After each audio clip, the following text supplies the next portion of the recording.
Joining me now is Cleveland Fed President Beth Hammack. And Beth, if we only had something to talk about this morning. I mean, it's been a really quiet morning. It's been a quiet morning. Yeah. Were you gobsmacked by these numbers?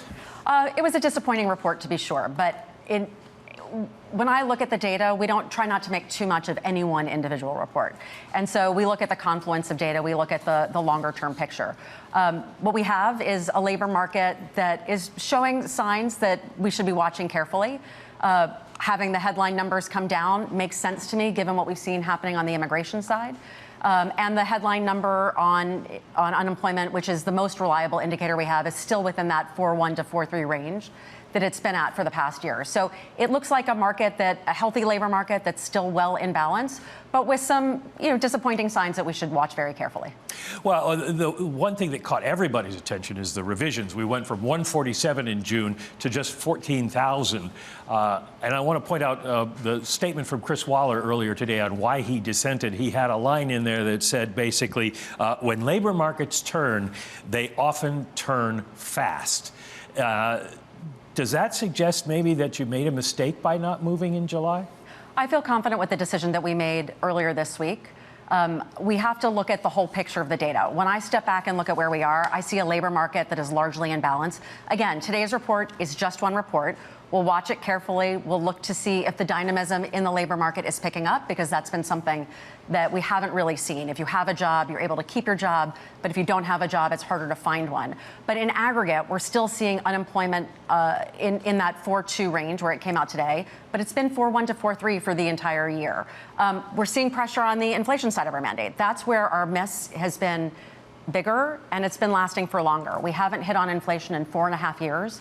And when I'm out talking to people across the district, whether it's Wheeling, Toledo, Cincinnati, what I hear from people is that the pain of inflation is really biting. They're making very difficult choices. They're trading down from buying ground beef to buying hot dogs. The $400 emergency fund that they have, they're not able to stretch as far as they used to. And so we have to balance those two sides of our mandates when we think about setting correct policy. And we have to look at, if we're missing, by how much and for how long do we expect those misses to last? And right now, we're missing by much more on the inflation side than we're missing on the employment side. That was basically sort of the message that Chairman Powell gave on his Wednesday news conference. But we're looking at backward data always, of course. Looking forward, to get back to what you were saying about when you're talking to people, what are companies telling you about their plans? Let me put a two-part question. Does the poor job numbers that we got for the last 2 months now comport with what you had been told by companies? And what are they saying about what they're going to do about tariff price increases? So what we've heard from businesses consistently is that uncertainty has been high for all of this year. They've had a difficult time making investments, executing on the plans that they had going into this year, because they just didn't know where the economy was going to go. They didn't know how tariffs were going to impact their businesses.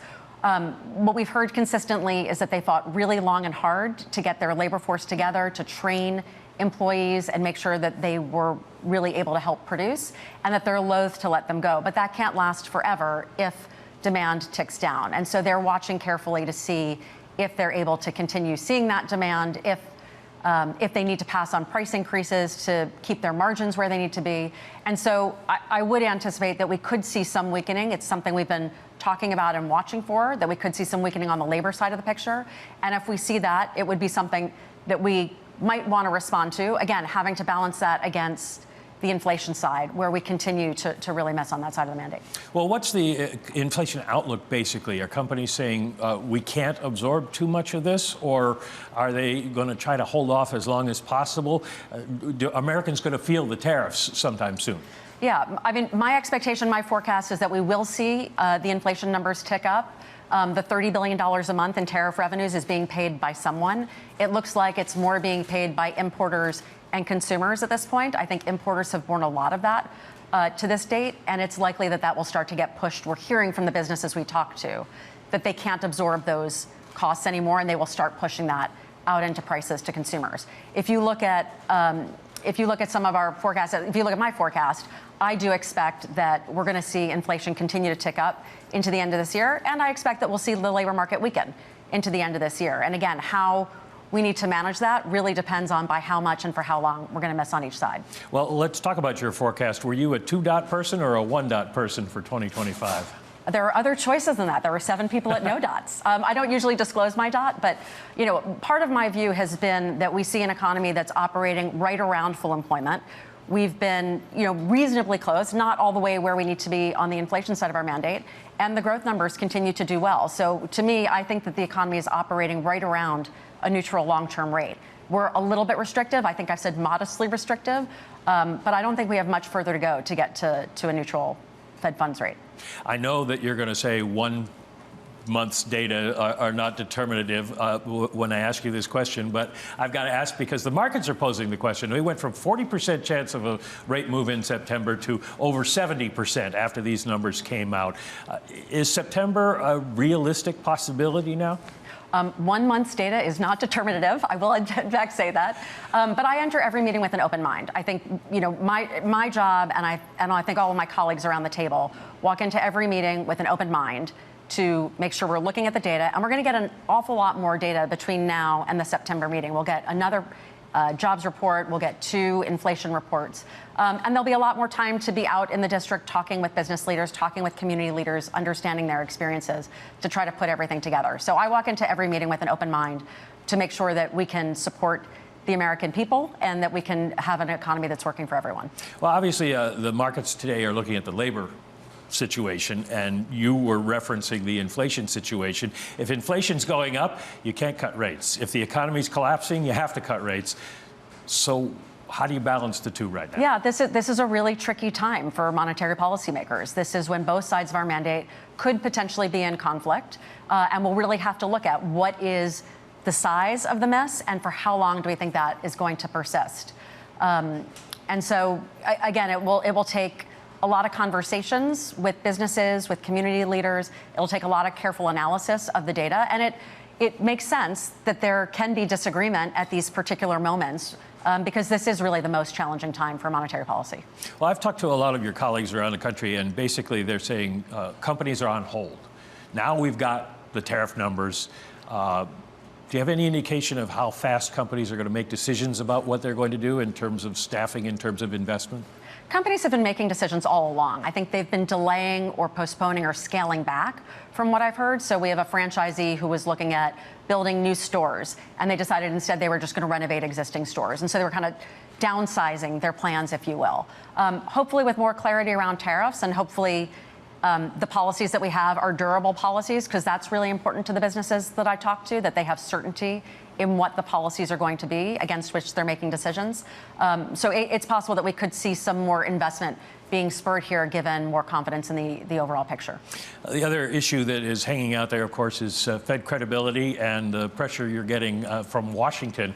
Donald Trump tweeting this morning that if Chair Powell continues to refuse to lower interest rates, the board should assume control, leaving aside the fact that the board doesn't this is not a banana republic kind of situation. How does the board and the Open Market Committee feel about Chairman Powell? I have the enormous respect for Chair Powell. I know him to be a person of incredibly high integrity, and I know he walks into every meeting and approaches every day making sure he can do what's best for the American people, just like I and all my colleagues around the table do. And so I think each one of us goes into a meeting with an open mind.